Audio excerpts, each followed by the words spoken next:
자, 진행해 주세요. 예, 이 불상은 고려시대 서산 부석사에 있던 소중한 문화재입니다. 일본 왜구가 약탈해서 대마도로 가져갔고요. 오랜 세월 일본의 관음사라는 절에 있었습니다. 2012년에 국내로 밀반입되어 들어왔고 검찰이 압수해서 대전 국립문화유산연구원에서 보관해왔습니다. 자, 서산 부석사 측은 이건 본래 우리의 절이라며 법무부 장관을 상대로 반환 소송을 낸 바 있습니다. 조용히 하세요. 조용히 하세요. 내란 시기에 당사로 도망갔던 분들은 좀 입을 다물고 계세요. 자, 1심 재판부는 2017년에 아주 상식적인 판단을 했습니다. 이 불상은 부석사의 것이며 일본으로 간 건 약탈에 의한 것이다. 부석사의 손을 들어줬죠. 그런데 윤석열 정부가 들어오고 나서 판결이 뒤집히기 시작합니다. 2023년 8월 2심 일본 관음사가 오랜 기간 가지고 있었으니 놀랍게도 일본법 기준으로 소유권을 얻었다. 우리 2심이 이렇게 됐습니다. 불과 2달 뒤에 정광석과 같이 대법원이 그대로 확정했습니다.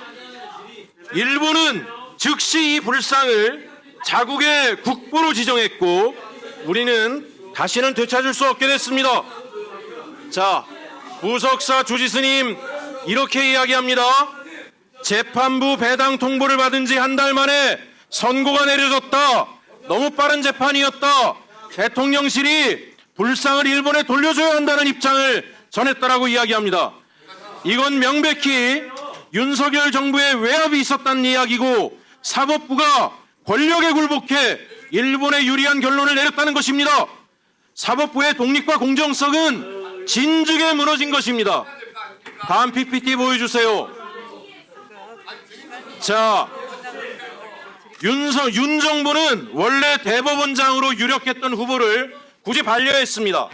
사법부를 장악하기 위해서 친일 보수 네트워크 중심으로 인사를 추천했습니다. 박근혜 정부 때 대법관을 지낸 우리 조이대 당시 교수를 낙점했습니다. 자, 우리 조이대 대법원장님은 박근혜 정부 시절 국정농단 사건에서 박 전 대통령에게 유리한 소수 의견을 냈던 인물이죠. 또 이승만과 박정희를 역사의 공로자라고 말해 친일 역사관 논란을 일으켰죠. 특히 제가 제보받은 내용입니다. 조이대를 윤석열 대통령에게 추천한 사람이 김건희의 계부 김충식이라고 합니다. 김충식 일본 태생이고 일본 황실가와 깊은 인연이 있고 일본 통일교와도 밀접한 인물로 알려져 있습니다. 이게 사실이면 김충식을 통해 일본의 입맛에 맞는 인물을 대법원장으로 추천한 것입니다. 이런 인물이 대법원장이 된 건 우연이 아닙니다. 윤 정부가 자신들의 무조건적 친일 행보를 뒷받침하기 위해서 친일 사법 네트워크를 강화한 것입니다. 단순한 인사 문제가 아닙니다. 사법 독립이 무너지고 헌법 질서가 흔들린 사법 내란의 시작이며 이후 대법원은 윤 정권의 충실한 친일 행보를 뒷받침했습니다. 다음 PPT 보여주세요. 2018년에 대법원은 그래도 이렇게 올바른 판단을 했었죠. 일본의 강제징용은 불법이고 일본 전범기업은 피해자에게 직접 사과하고 배상해야 된다. 그런데 윤 정권이 등장하고 나서 대법원의 태도가 바뀝니다. 제3자 변제, 가해자인 일본 기업은 빠지고 한국 정부 산하재단이 국민 세금과 기금으로 대신 돈을 주는 방식으로 바뀝니다.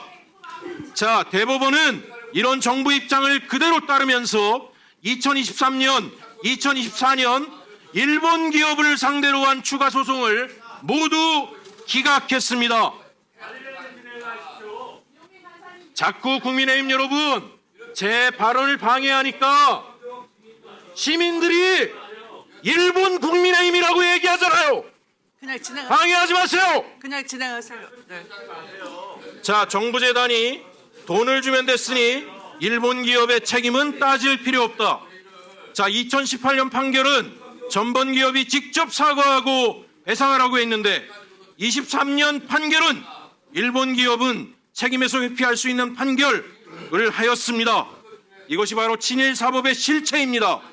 법보다 외교 논리에 맞춰 판결을 뒤집은 것입니다.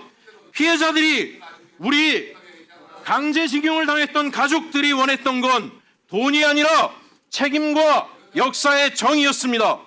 윤석열이 조희대 대법원장을 임명한 것은 대한민국의 대법원을 일본의 대법원으로 만들려는 전략적 선택이었다고 저는 생각합니다.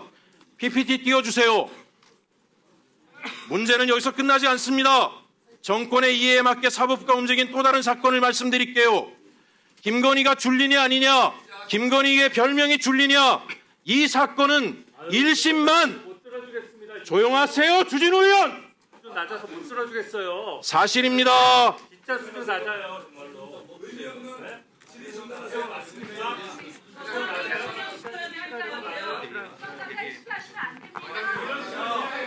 일심에서는 15차례 공판이 열렸습니다. 도대체 왜 시간 더 줘요? 별명이 줄리냐 아니냐라는 이 단순한 사건을 가지고 대한민국 사법부가 얼마나 무능하길래 재판만 15판을 합니까? 검찰은 뭐라고, 경찰은 뭐랍니까? 그런데 이재명 대선 후보 사건은 이틀 만에 판결을 파기환송을 합니다. 도대체 명예훼손 사건 하나 가지고 3년을 질질 끄는 사법부가 어떻게 이 사건을, 그 신중하다는 사법부가 이틀 만에 파기환송을 합니까? 국민은 알고 있습니다. 이것은 우연이 아니고 정권에 불리한 사건은 지연하고 정권이 원하는 사건은 속전속결로 처리한 조희대 대법원의 모습을 있는 그대로 적나라하게 보여준 것입니다. 그러다 보니까 시민들이 이런 얘기합니다. 친일 사법이다. 사법 내란이다. 일본의 손을 들어준 친일 사법. 이재명은 사법 내란. 그 중심에 우리 조희대 대법원이 있습니다. 여러분, 사법부의 권위가 바닥이 됐습니다. 대법원의 권위가 바닥이 됐습니다. 시민들이 인터넷에 이런 걸 올리고 있습니다. 도대체 대법원장. 네, 이제 최익진 의원님 정리해 주시기 바랍니다. 이는 사법부가 사정을 해야 됩니다. 어떻게 사정이 해야 되느냐? 대법원장이. 네, 정리해 주십시오. 정리해 주십시오. 이것으로 마치겠습니다.